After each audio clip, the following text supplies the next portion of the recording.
I want to thank everyone for being here today and bring you greetings of peace from my people to the people here and all people.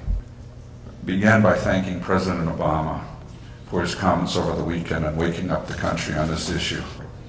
We were so gratified that the President expressed the view that if he was owner of the Washington professional football team, he would consider changing the name out of respect for the people it offends.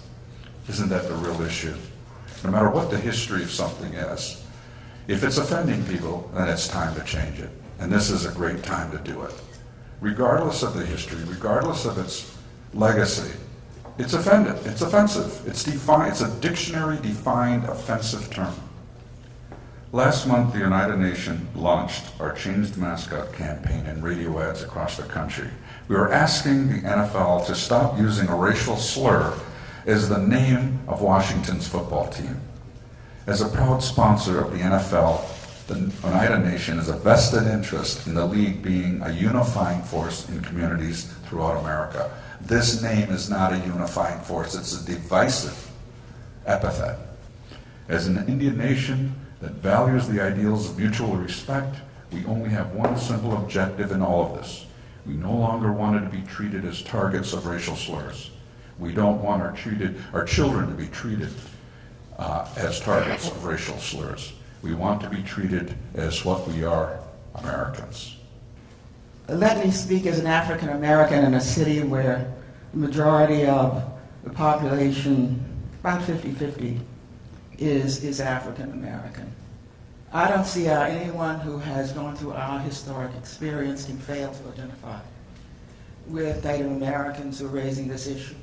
Or need I remind them of the terms that have been attached to us in history, and how the moment we hear one of those terms, you've got an uprising virtually.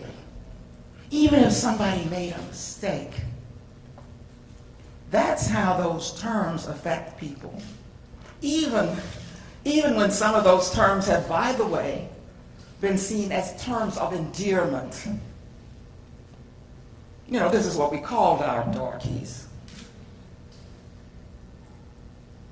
So not all of them were the pejoratives you hear. Many of them were uncle and aunt and other things. Don't you dare use those terms now. Because we are 10% of the population, and the only difference between us and our Native American brothers and sisters is they are 2 or 3% of the population. And the average American has not had to have the same kind of contact with them that they have had with African Americans. And of course, we have mounted a movement that acquainted people all across the United States with us. So, if anything, I believe that if the name has changed, I hate to get mercenary, but I think not only will the bottom line of the team not be affected, it'll be just the opposite. They'll have to sell all those shirts and all those hats all over again.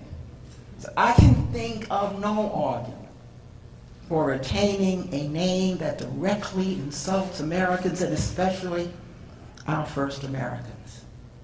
So I don't want to close in anger. I want to close in the spirit of the civil rights movement of which I was a part, and in the spirit of Martin Luther King.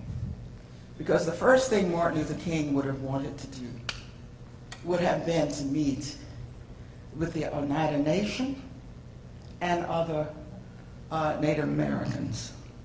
So I call on Roger Goodell, while he is in Washington today, to reach out to the Oneida Nation and to begin a conversation that will bring our team back into the great American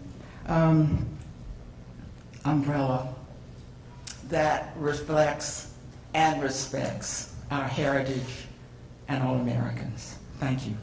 The easiest way to dismiss the use of the Washington Redskins name, the Washington football team name, is to discuss it as a victimless crime, one that is an issue of political correctness.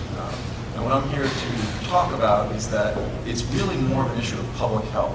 The continued use of a dictionary-defined racial slur as the team name for a prominent sports team in our nation's capital has direct public health consequences. To understand the public health context, there's really four parts of this argument. The first is to understand how compromised the Native American population is in terms of their mental and physical health. Native Americans right now have the highest level of psychological distress of any group in this country. Twice as much depression, twice as much alcoholism, twice as much post-traumatic stress disorder. The severity of the mental health issues is perhaps signified most by the fact that Native Americans consistently have the highest or among the highest suicide rates in the country. And that rate has risen 65% just in the last decade. The physical health picture is just as bad. Native Americans have the highest level of diabetes, among the highest levels of asthma, highest levels of tuberculosis. Native Americans die quicker than other people in this country, and the infant mortality rate is 60% higher than all the other groups in this country combined. Not combined, excuse me, all the other groups in this country.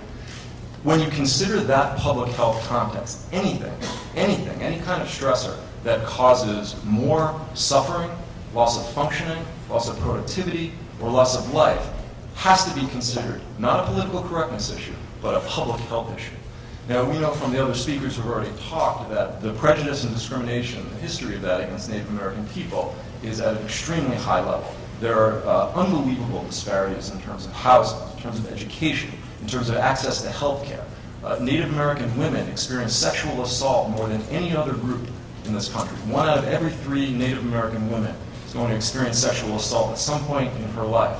And 70 to 80% of these perpetrators are non-Native American. The way to understand the use of this racial slur is to understand it in the context of the bigger picture of prejudice and discrimination.